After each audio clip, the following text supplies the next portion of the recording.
Come to Helmuth Ford, home of the lifetime powertrain warranty. Hi, this is Stacy from Shetler Insurance Services. Come see me on the east side of the square in Sigourney for all your insurance needs. Jordan Beam is performing live this Friday night at 7 p.m. at the Watch-Cheer Opera House in Watch-Cheer, Iowa. Tickets for adults are just $20 and 18 and under are only $10. Jordan Beam is an award-winning country singer-songwriter from Altoona, Iowa, and is one of the fastest rising stars in the Midwest. You don't want to miss Jordan Beam at the Watch-Cheer Opera House this Friday night at 7 p.m. The Retro Antique and Curiosity Shop Crawl is coming your way in the Oskaloosa and Pella area November 14th and 15th, and you don't want to miss it. From vintage treasures to quirky finds, this two-day crawl is your passport to the most unique shops in the Oskaloosa-Pella area. Think antiques, retro vibes, repurposed wonders, and all the nostalgic feels. Get a complete list of the shops and all the information you need at Retro Antique Tour on Facebook. And plan to shop on November 14th and 15th.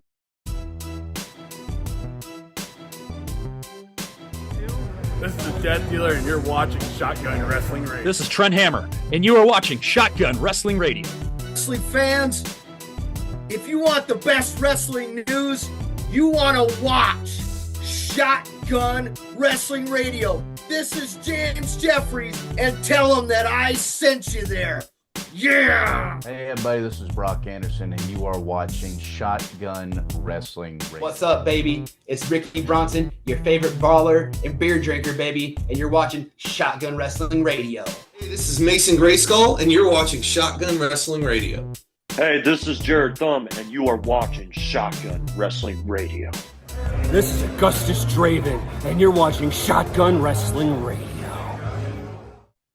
Welcome, everybody, to another edition of Shotgun Wrestling Radio. I'm your host, Zach Takis, and we are back with a new episode here this week. Should have another episode next week, maybe one more to end out the month of November as well. So it's going to be hopefully a busy month here for Shotgun Wrestling Radio. And at this time, I'm going to welcome in a first-time guest here to the program, straight out of the Forge Wrestling Academy, Waylon D. Waylon, my man, how you doing, my friend? I am wonderful. How are you doing, Zach? I'm doing great, man. It's nice to kind of, meet you here. I've been following kind of from afar since you started your journey wrestling here, and it's been nice to finally meet. I've heard a lot of good things about you from everybody from Austin to and just everybody that's been associated with the Forge. I've heard a lot of really good things about you. When I messaged Austin about a week or so ago, I asked him who from the Forge should I get on. You were one of the very first names he recommended for me to have on. So I love hearing that. Yeah, I appreciate it. I try to make a good impression when I can, and I've made a lot of good friends here with the Forge. It's been a great place so far. So with that, man, let's go ahead and start right from the beginning. What for you first drew you into this crazy world that we know as professional wrestling?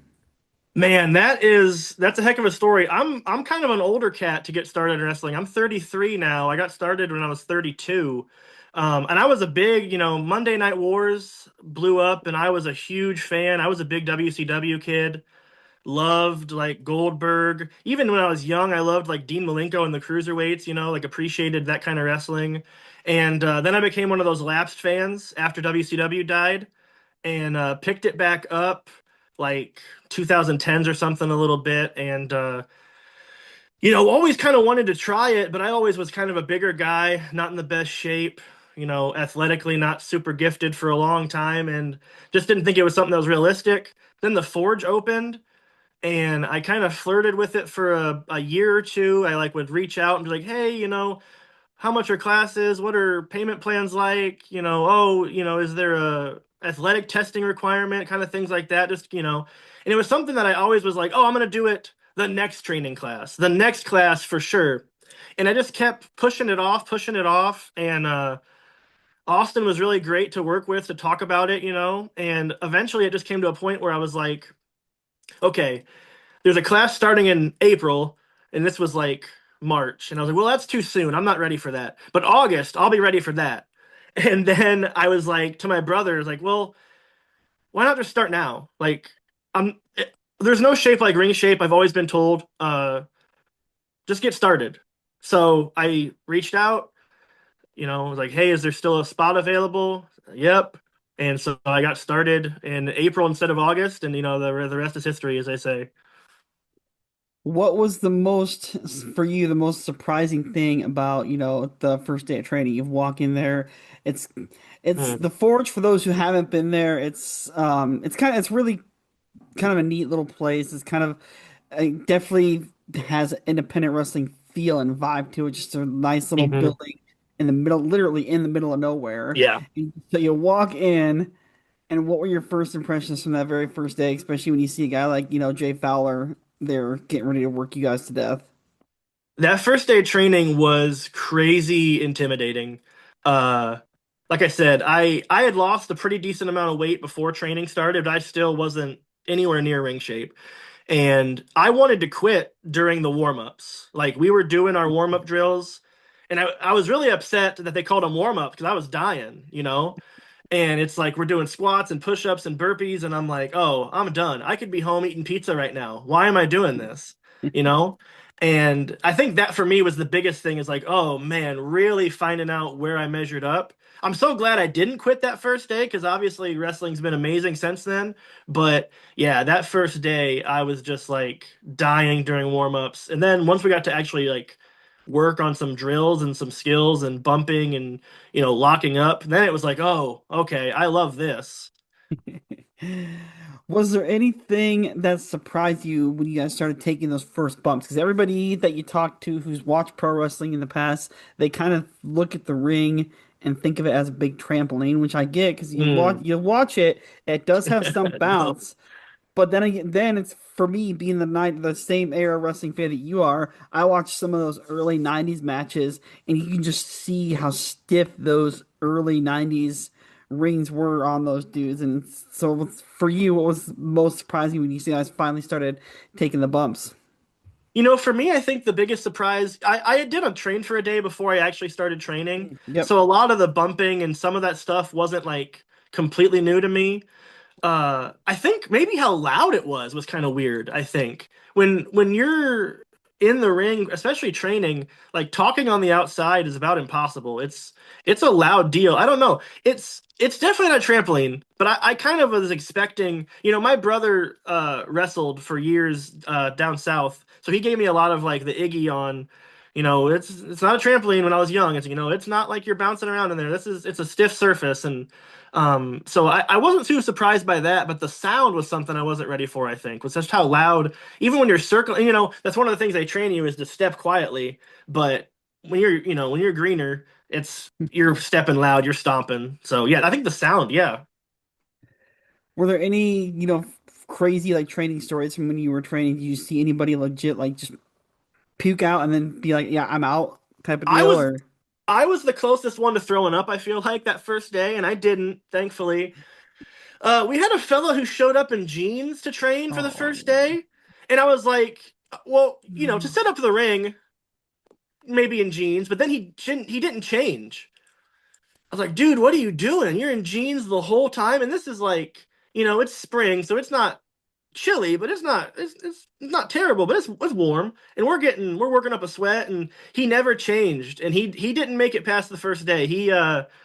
He finished that first day, I think. I think that guy actually might have got hurt.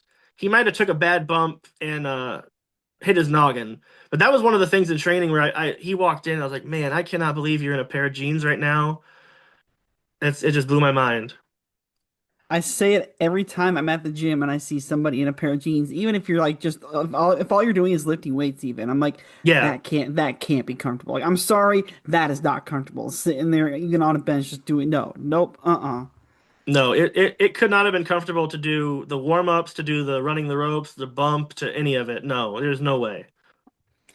Now, during your training process, who would you say had the biggest influence on your, current in-ring style? Was there anybody, whether it be from the academy or somebody at the academy said, "Hey, go study so and so," or who would you say had the biggest influence on you? Man, I look up to Fowler quite a bit. His training, just because he's been everywhere and is such a good wrestler. I tried to take everything he said to heart. Um, a lot of ideas I got from the guys in my training class. Just a lot of my move set, just giving me I can't watch myself wrestle. I mean, like obviously I can now, but like in training it was a little different. So like getting ideas, like I don't know, AJ Murphy and I were in the same training class. So like him bouncing ideas off of me, like, hey, the way you move kind of reminds me like I'll get some Mick Foley comparisons. So I kind of jacked a couple of his moves, and yeah, Mick Foley was one. I'm a huge Dusty Rhodes fan, so that was a big inspiration for me to try and emulate him a little bit. That was somebody I think some people kind of would see. I hopefully like see a little bit of Dusty in me sometimes with the way I do things. My brother for sure, like I said, he wrestled, so he gave me a lot of good ideas for people to watch, things that he had done in the past, guys that had influenced him in a different area of the country. Yeah, like those are some big names. Now, when you guys finally got done and made it through the 12-week training course or whatever length the training course is, that you finally get told, hey, you're going to have your first match. It's this date, this time.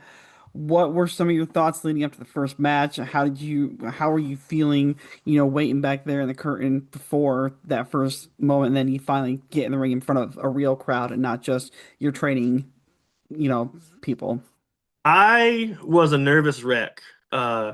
It was so scary to go. My first match was up in Olwine. I'd never been to Olwine before, and I was facing off against Reginald Paul Gray, and it was, getting dressed in a trailer to get ready to come out for, it was kind of a fair show.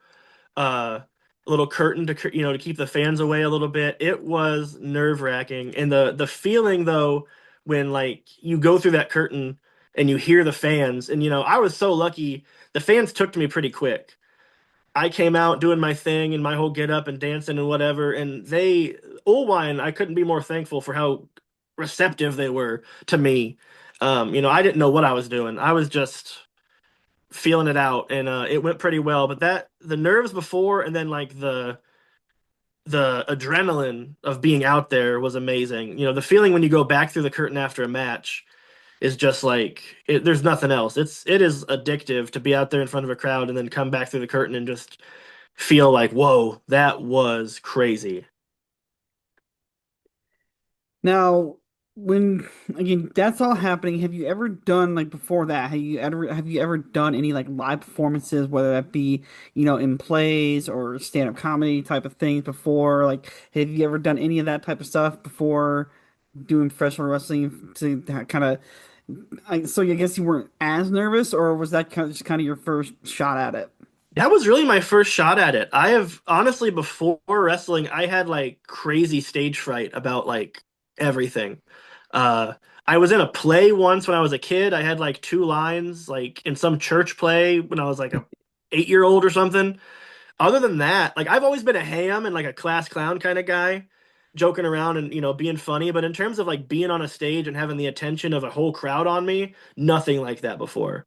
Nothing. And so that was, I think, one of the biggest fears of like freezing up in front of a real crowd, because I've never really had it before. So that was a definite huge shift to walk into with wrestling. Now, as long as you've been doing this, I know you're still fairly early in your wrestling career here. You've obviously gotten a chance to interact with a lot of really cool people, whether that be like your Fowlers of the world, your Mike Bennett's of the world. Mhm. What would you say has been some of your best advice that you've received here early on in your career so far? Man, best advice. It's hard to nail down a single piece of advice off the top of my head. Savio Vega, getting to talk to him over in Falls City was really great. He gave me a lot of good advice. I think a lot of the advice I get from a lot of the more veteran people is kind of like different chapters of the same book. They're all kind of telling me less is more, slow down, listen to the crowd. I think I've heard that from, Savio talked about that. Like Mike Bennett also, he was amazing to have a seminar with and work with. Yeah, Fowler, of course. Then yeah, gosh, those three have been really big names that have been helpful with giving advice. Angus Kaiser was, coaching me up when I was first starting. He was in the ring the first day I got in and trained for a day.